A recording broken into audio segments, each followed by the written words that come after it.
है बादलों के पीछे बीच में बादलों के पीछे छुपकर जो है इस युद्ध को देखने लगे।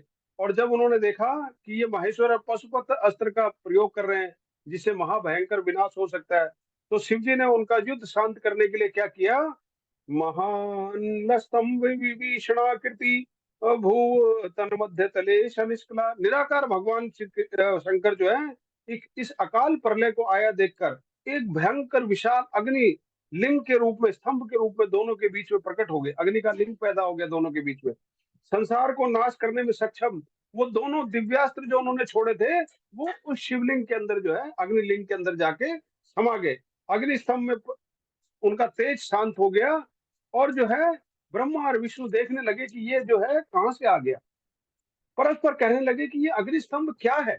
आश्चर्य हुआ उनको कि इतना विशाल जो है जिसका कोई और छोर नहीं दिख रहा। ये सर्वप्रथम धरती के ऊपर पहली बारी जो है शिवलिंग प्रकट हुआ अग्नि के रूप में। तो इसका पता लगाना चाहिए। तो फिर उन्होंने उनकी प्रतियोगिता बदल गई। विष्णु जी जो है नीचे की तरफ को गए कि मैं इसका जो है आदि देख के आता हूँ। और ब्रह्मा जी ऊपर की तरफ गए कि मैं इसका अंत देख के आता हूँ, अंत खोजने के लिए जाता हूँ हंस रूप धारण करके। और जो पहले ऊपर आएगा देखने के बाद वही जो है विजेता होगा। अब विष्णु जी पाताल में बहुत दूर तक शुकर रूप धर के खोदते खोदते जा रहे हैं, किंतु स्तंभ का अंत ना मिला। विशाल है, अनंत है। महादेव का रूप जो है वो अग्नि स्तंभ बहुत विशाल है, कोई और छोर नहीं है। पुनः युद्ध भूमि पे लौट आए, थक हाकर के बैठ गए। उधर आकाश मार्ग में ब्रह्मा जी ने अद्भुत केतकी केवड़े के पुष्प को गिरते हुए देखा। अनेकों वर्षों से गिरते रहने पर भी ताजा और सुगंध सीख था। ब्रह्मा विष्णु के विग्रह पूर्ण कीर्ति को देखकर भगवान हंस हंस पड़े, जिसके कंपन के कारण उनके मस्तिष्क से वो केतकी का पुष्प जो है गिर रहा था।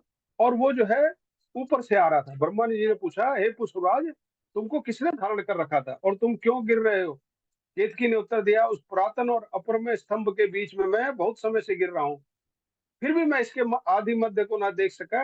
अतः आप अंत देखने की आशा छोड़ दो। कह रहे मुझे ही नहीं मिला, मुझे ही नहीं पता मैं कहाँ से गिरा हूँ, भगवान शिव के ऊपर से गिरा था। ब्रह्मा जी ने कहा, मैं हंस का रूप लेकर इसका अंत देखने के लाया हूँ। अतः मित्र, मेरी तरफ से एक गवाही दे देना। जो ज्यादा चालाक आदमी होता है, ब्रह्मा का अर्थ है बुद्धि, वो अपने लिए चालाकियां खोजता है। तो यहाँ ब्रह्मा जी ने अपने साथ जो है इस फूल को मिला दिया और बोलना, विष्णु के पास जाकर कहना कि मैंने जो है इस स्तंभ का अंत देख लिया। अब ब्रह्मा केतकी के साथ युद्ध स्थल में आए और कहा कि हरे, मैंने स्तंभ का अग्रभाग देख लिया, इसलिए मैं जो है बड़ा हूँ। केतकी ने भी झूठ का समर्थन कर दिया। केतकी के फूल ने। विष्णु जी इस बात को सत्य मारकर ब्रह्मा जी को प्रणाम करने लगे। उनका षोडशोपचार पूजन करने के लिए तैयार हो गए। उसी समय कपटी ब्रह्मा को दंडित करने के लिए उस शिवलिंग के अंदर से माहेश्वर प्रकट हो गए। विधि प्रहर्तु षटमग्निलिंगत स ईश्वर तत्र बभूषाकृति समुत्थिता स्वामी विलोकनाथ पुनः प्रकंपा पाणि प्रगर तत्पदम। महेश्वर को प्रकट हुआ देखकर विष्णु जी उठ खड़े हुए, कांपते हाथों से उनको प्रणय, उनके चरण पकड़ कर कहने लगे, हे करुणाकर, आदि और अंत से रहित शरीर वाले आप परमेश्वर के विषय में मैंने मोह बुद्धि से बहुत विचार किया, परंतु कामनाओं से उत्पन्न हुआ विचार सफल नहीं हुआ। हमें क्षमा करें, हम आप ये सब आपकी लीला से हुआ। हे वत्स, ईश्वर भगवान बोले, मैं तुम्हारे से प्रसन्न हूँ, तुम सत्यवादी हो, क्योंकि तुमने जो है मेरा नीचे का सिरा नहीं देखा और तुमने सत्य का साथ दिया। इसके लिए मैं तुम्हें अपनी समानता प्रदान करता हूँ। विष्णु भगवान को अपनी समानता दी। और महादेव जी ने ब्रह्मा पर क्रोधित होकर अपनी भुवों के मध्य से भैरव बाबा को प्रकट किया। बोले, भैरवनाथ भगवान की जय। जिसने नमस्कार उनसे करके उनसे आज्ञा मांगी, तो शिव जी ने आज्ञा दी कि तुम अपनी तलवार से ब्रह्मा की पूजा करो। अब ब्रह्मा जी को पूजा कराने का शौक है, तो बोला तलवार से पूजा करो। ये आगे पाते ही भैरव जी ने ब्रह्मा के सिर के केश जा पकड़े। और जो पांचवा जिस सिर से उन्होंने कहा था, झूठ कहा था कि मैंने देख लिया, उस सिर को काट डाला। भैरव जी जब और सिर भी काटना चाहे तो ब्रह्मा जी भैरव के चरणों में गिर गए। यह देखकर विष्णु जी ने भगवान शिव का आश्रय लिया और हाथ जोड़कर प्रार्थना करी कि इनको क्षमा कर दो। आरंभ में आपने ही इन्हें सिर प्रदान किया था इन्हें क्षमा करे। तब से 5 सिरों की बजाय ब्रह्मा जी के 4 सिर हो गए। शिव की आज्ञा से भैरव जी ने ब्रह्मा को छोड़ दिया। और शिव जी बोले, तुमको अपनी प्रतिष्ठा और ईश्वर पाने के लिए छल किया था, इसलिए तुम सत्कार, स्थान और उत्सव से विहीन किए जाते हो।